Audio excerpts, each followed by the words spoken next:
to Revelation chapter 20. This is hard to believe, but we are starting to get to the wind down. I know Mike is so upset. Revelation chapter 20. We've been going through the entire book. We started like it in March, I believe, and we are now just about to wind down on Revelation. Much to Mike's chagrin, because he has just really loved this entire time. Before we get to, we'll start in verse 11. Actually, I wanted to start in verse 9.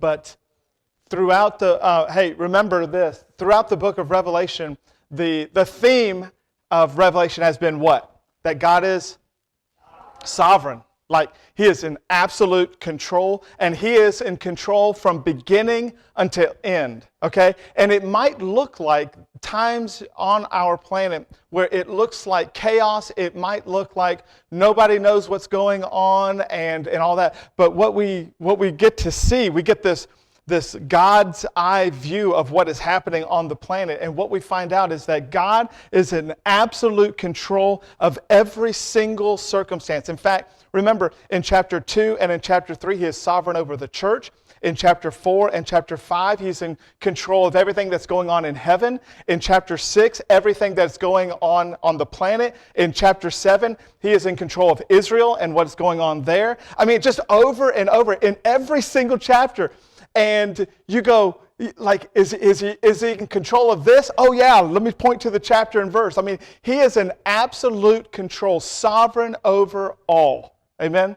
And that's the God, and the reason that we even started in this on the very beginning of this was we see our country, we see our world, and there's so many changes that are taking place, right? There's so much that none of us would have even dreamed 2 years ago that would be happening in our country. And all of a sudden, I was just reading about a pastor in Canada who was arrested because he wanted to worship in church, and he had more than whatever the allotted people was, and they put him in jail. They even said this, they were going to release him, and they said, as long as you promise you won't have church.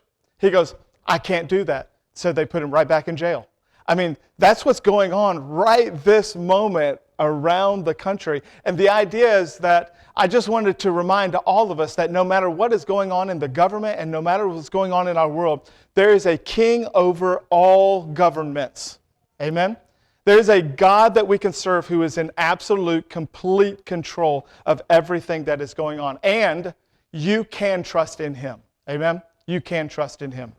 And and so with that in mind, I don't know if you caught this or not, but throughout the book of Revelation, there's been a word that has popped up over and over and over, and it's the word throne, okay? Throne. 50 different times. I didn't actually count it. I cheated, and I got a thing and went like that. But anyway, 50 different times throughout the book of Revelation, there's this word of this throne room, and things like that, and how one is seated on the throne. And we get the biggest picture of that in this moment, okay? Let me just step back just a little, look in verse 7, okay? Revelation 20, verse 7. Now, when the 1,000 years had expired, Satan will be released from his prison and will go out to deceive the nations which are in the four corners of the earth, Gog and Magog, to gather them together to battle, whose number is as the sand of the sea. They went up on the breadth of the earth, and they surrounded the camp of the saints and that beloved city. And so, okay, just think about this for just a second. Satan has had, at least at this point now, 1,000 years. He has been bound, he is in chains, he's in a bottomless pit for 1,000 years. And this is what he has been thinking about for 1,000 years. You ready? I guarantee I already know what he's thinking. I know you're going to think I'm weird on this one, but I know exactly what he's thinking. Do you know what he's thinking? How can I destroy God? Every single second of being chained in this moment for 1,000 years, the only thing that is on his brain is the same thing that has been on his brain for the past several thousand years. How can I get at God? How can I destroy Him? How can I dethrone Him? How can I, because he wants to be the guy, and for 1,000 years, he's been locked away. He's been not a part of anything that's going on the planet. He's got 1,000 years, and when he is released, he goes, this is all I've wanted to do all of my life.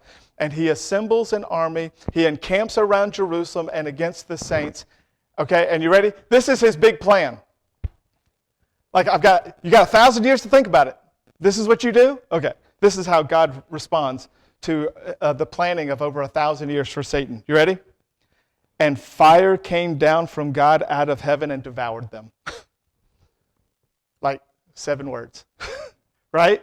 Like, just get this. Thousands of years that Satan has been planning this. Thousands of years of let's destroy God. Thousands of years of let's dethrone him. Thousands of years of let's make him a liar and let's put me on there, right? Thousands of years, and God takes it out in 7 words.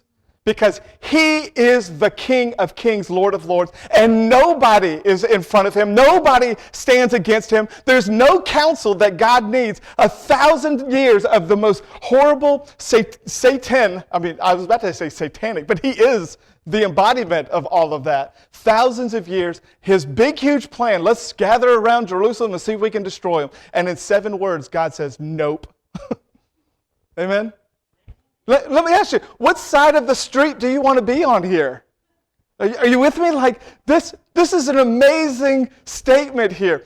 You can be on the side of Satan and evil and think that you're going to, or God invites you to be a part of life and truth and his way, and evidently, sand of the sea will join Satan and be destroyed in 7 words.